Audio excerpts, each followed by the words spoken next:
warahmatullahi wabarakatuh. Selamat datang di SIPOIM, siaran belajar online interaktif dan menyenangkan. Hai, selamat pagi sahabat POIM. Bagaimana kabar kalian hari ini? Semoga kalian dalam keadaan sehat dan semangat untuk belajar. Sahabat POIM, perkenalkan, nama saya Bu Endang Palupi. Oh ya, sebelum memulai kegiatan hari ini, kita berdoa terlebih dahulu ya. Semoga ilmu yang kita pelajari hari ini dapat bermanfaat. Berdoa dimulai. Selesai. Pada hari ini kita akan belajar materi kelas 6, tema 5, wirausaha, subtema 2, usaha di sekitarku, pembelajaran pertama. Melalui kegiatan pembelajaran ini, kalian diharapkan dapat menganalisis peran dan posisi Indonesia dalam kerjasama lingkup ASEAN di bidang ekonomi. Yang kedua, mengidentifikasi benda magnetis dan non-magnetis. Yang ketiga, menganalisis komponen daftar riwayat hidup.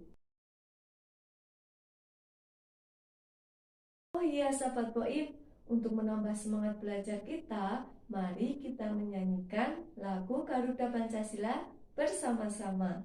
Sudah siap? Let's go!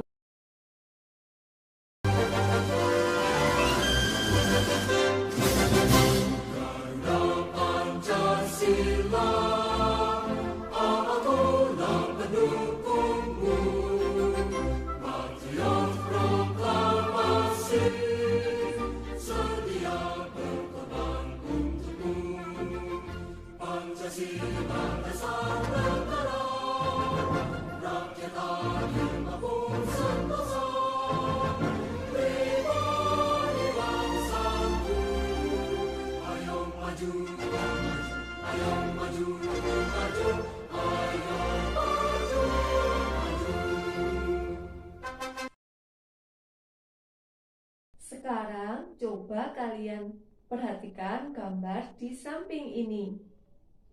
Apakah di sekitar kalian pernah melihat gambar-gambar ini? Bu Endang yakin pasti kalian pernah melihatnya. Di samping ada contoh beberapa wirausaha, yaitu fotokopi, tukang cukur, dan juga bengkel. Usaha-usaha tadi memerlukan peralatan untuk mendukung kegiatan usahanya. Peralatan yang digunakan bisa berasal dari dalam negeri maupun dari luar negeri. Contohnya, usaha salon atau tukang cukur. Peralatan yang digunakan berasal dari dalam negeri dan luar negeri. Dari dalam negeri misalnya ada meja, ada kursi, ada sumber daya manusia, dan sebagainya. Ada juga peralatan yang berasal dari luar negeri, misalnya mesin cukur, gunting, atau yang lainnya. Maka dari itu, dalam menjalankan sebuah perekonomian, sebuah negara tidak bisa berdiri sendiri, namun membutuhkan kerjasama dengan negara yang lainnya. Boim, tahu atau tidak, kegiatan mendatangkan barang atau komoditas dari luar negeri itu disebut apa? Iya, betul sekali. Kita sebut dengan istilah mengimpor. Sedangkan kegiatan mengirim barang atau komoditas ke luar negeri disebut dengan mengekspor. Indonesia merupakan salah satu negara yang melakukan kegiatan ekspor dan impor. Produk yang diekspor antara lain kain batik, gerabah, kopi, udang, besi, baja, dan lain sebagainya. Negara tujuan ekspor Indonesia antara lain beberapa negara di wilayah Asia Tenggara. Indonesia sebagai salah satu anggota ASEAN memiliki peran dan posisi dalam kerjasama lingkup ASEAN di bidang ekonomi.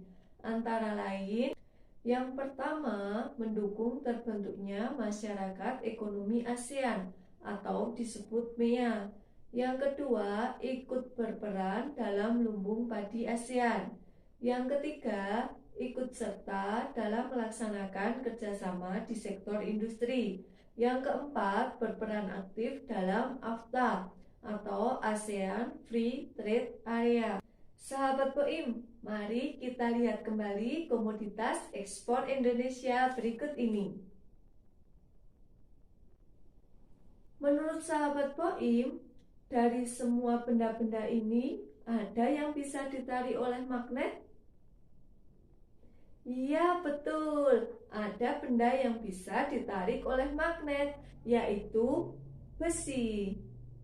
Benda-benda yang dapat ditarik oleh magnet itu disebut benda magnetis. Sedangkan benda-benda yang tidak dapat ditarik oleh magnet kita sebut benda non-magnetis. Sekarang sahabat Poi melihat gambar-gambar berikut ini.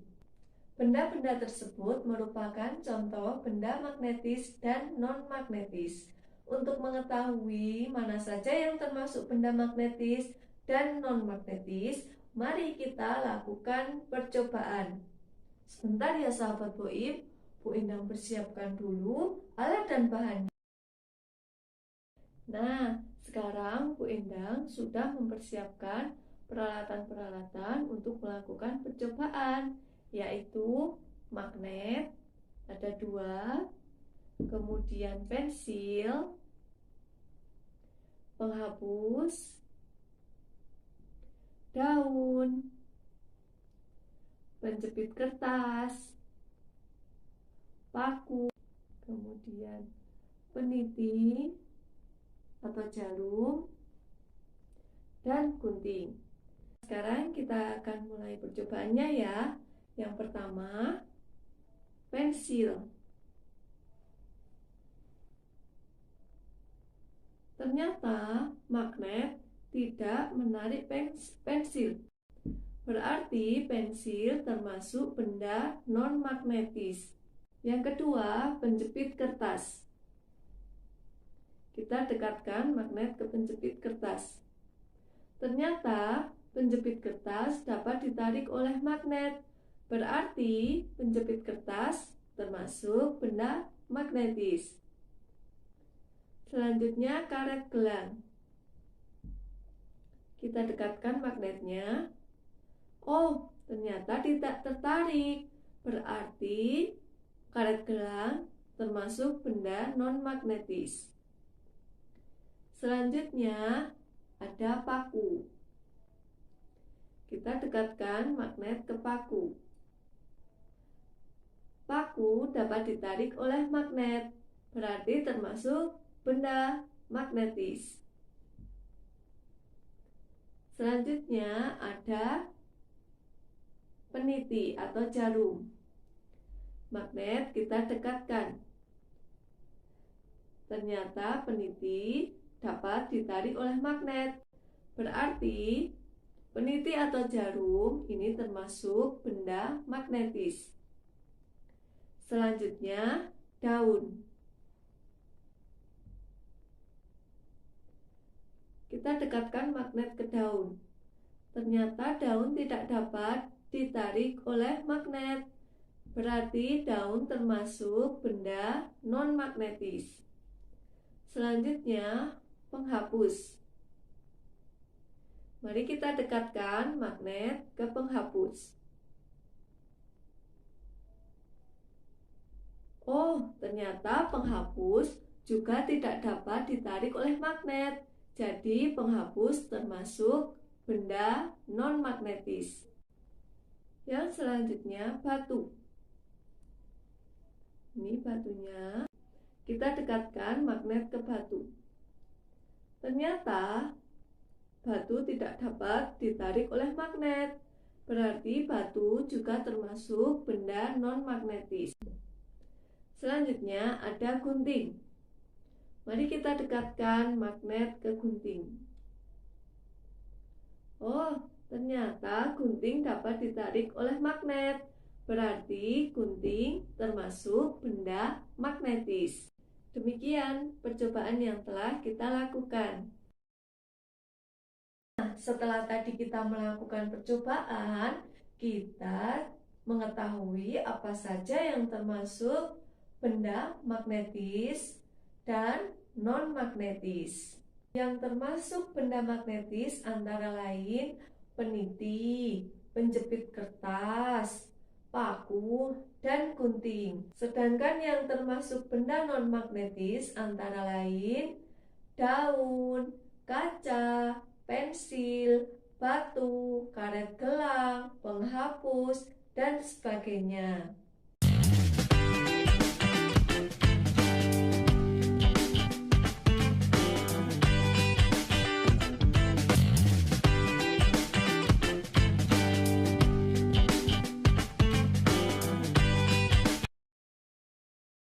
Sahabat Boim, Bu Endang punya sebuah cerita tentang seorang wirausahawan. Mari kita baca bersama-sama.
Berdasarkan cerita yang sudah kita baca, Pak Budi, seorang wirausahawan, sedang membutuhkan tambahan karyawan. Untuk melamar sebagai karyawan Pak Budi, salah satu persyaratan yang dibutuhkan adalah daftar riwayat hidup. Sahabat Boim, tahu tidak apa itu daftar riwayat hidup? Atau kalian pernah melihat atau tidak daftar riwayat hidup? Bagi yang belum pernah melihat daftar riwayat hidup, ini ada salah satu contoh daftar riwayat hidup. Daftar riwayat hidup merupakan gambaran diri seseorang. Di dalamnya terdapat beberapa komponen, antara lain yang pertama adalah identitas diri. Identitas diri berupa nama, alamat, nomor HP, nama orang tua, nomor induk kependudukan, dan sebagainya. Bagian yang kedua berisi riwayat pendidikan. Biasanya dituliskan mulai dari pendidikan yang terendah sampai pendidikan yang tertinggi. Bagian selanjutnya biasanya berisi pengalaman organisasi, riwayat pekerjaan, dan sebagainya. Karena berkaitan dengan gambaran diri kita, maka kita harus mengisi daftar riwayat hidup dengan jujur.